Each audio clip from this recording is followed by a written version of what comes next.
Over the last 3 years, the insurance industry in South Africa has faced a number of issues. It continues to deal with economic fallout from COVID-19, load shedding, and the 2021 July unrest. According to Santam, locally, rioting and looting caused an estimated 50 billion rand in economic losses in July 2021, with the April 2022 KwaZulu-Natal flood losses estimated at 54 billion rand. Half of that total was carried by the insurance industry. Climate change-related extreme weather events also dominated the insurance industry's claims statistics in 2022 and 2023. To speak more about how prepared insurance companies are for the changes is Thabo Twalo, Chief Underwriting Officer at Santam Broker Solutions. Thabo, thank you so much for your time and joining us. A busy year for the insurance industry again. What are your findings from your report?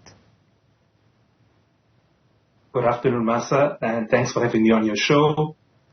We had, three main area findings that came out of our report, our insurance barometer, which we run every 2 years, which is a survey of our clients, them being consumers and corporate clients, as well as our intermediaries. And there were three main themes that came out of the latest version of the insurance barometer, and those relate to climate change, which we've already mentioned. So losses, particularly the topic of flood losses, was quite high on the agenda. Also, infrastructure degradation and load shedding is probably an example of that. And then the last theme related to societal issues were around theft and so on, which also relates to the state of the economy. So those were the three main themes that came out of the report. But climate change was certainly one of them. And from the insurance industry perspective, we have certainly felt the brunt of the effects of climate change over the last few years. Now, Thabo, what plans are in place? Because as an industry, of course, you cannot control climate change issues. Neither can you control infrastructure degradation, load shedding, probably here to stay for a while. And also you can't control societal issues as well. And considering that we're going into an election year and we do see protests and those kinds of actions during that time, what measures are in place by the industry to curb any of this? Look, I think while we might not be able to prevent some of these events from happening, but certainly we can try and mitigate against it to a certain extent. And I'll give you an example with theft. So with car theft. So in 2022, we saw a huge spike in theft and hijacking of high-valued SUVs.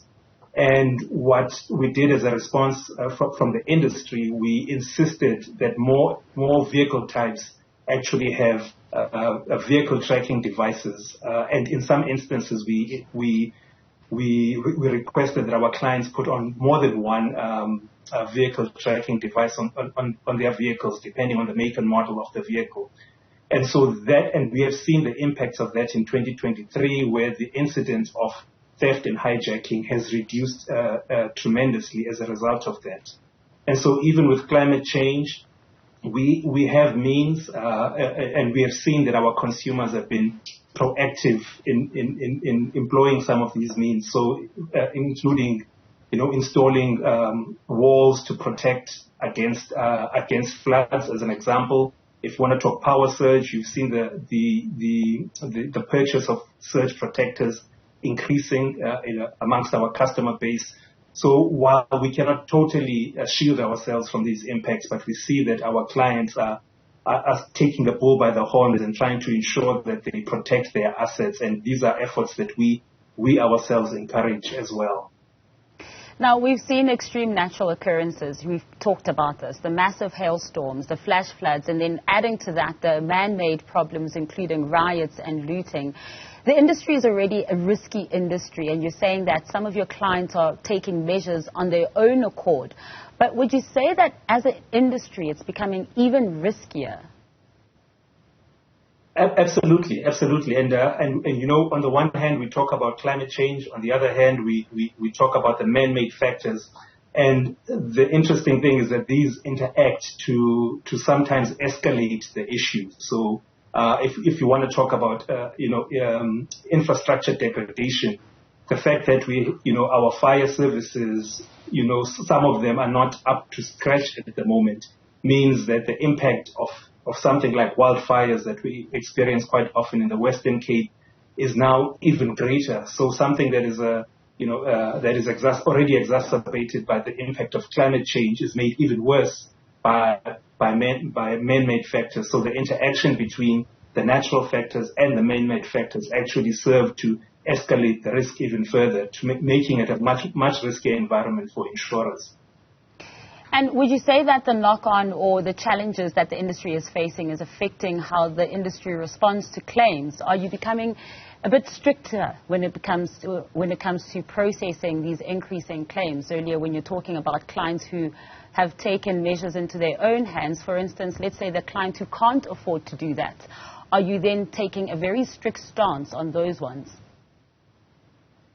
Look, I mean, the last thing we want to do as an insurance industry is to now start deciding at claim stage to take action. So we have to be proactive right at the beginning. So we would insist our clients, take measures to protect their vehicles, as an example.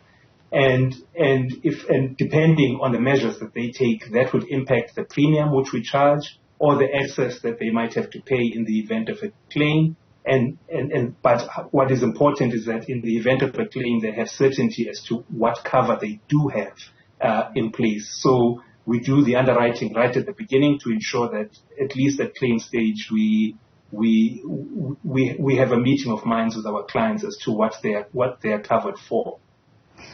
Surely it must also have a knock-on effect on the client's pockets as well. Are the premiums increasing at all to try and keep up?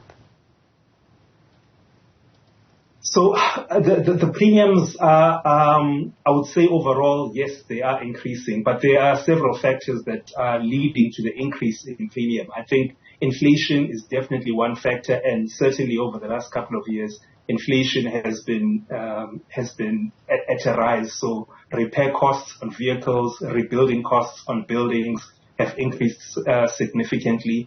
I think on the positive side of that, of course, the value of the things that we insure as consumers and businesses also increases over time, and therefore the premiums will increase as a result of that.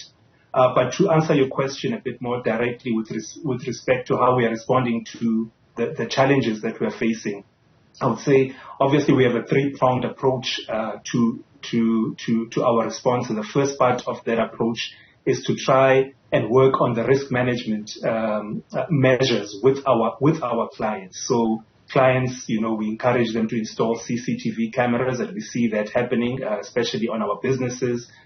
We talked about power surge protection devices on your appliances at home, car tracking devices that you might install. So all of these are risk management features that actually help mitigate against the risk and mean that we don't immediately have to increase premiums. And then the second part of course, is that we do ask our clients to participate a little bit more when there is a claim. And so in that sense, we might increase the excess that you have to pay for a power surge claim. And then right at the end, we then have to make an adjustment on the premiums. But I think what's also important is that we have in some cases have to look at the kind of covers that we're providing and ensure that those covers are sustainably insurable. So, I mean, an example, and we've seen it a lot recently, where there are areas in our country which have been built up, but when you look at the topography, this is not an area that's suitable for residents or businesses to be located.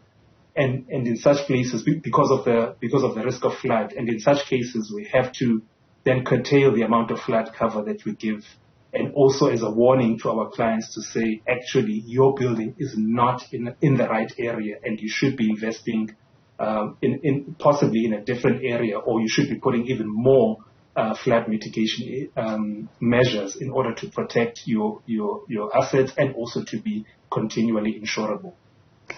Thank you for your insights, Thabo. Much appreciated. That was Thabo Twalo, Chief Underwriting Officer at Santam Broker Solutions.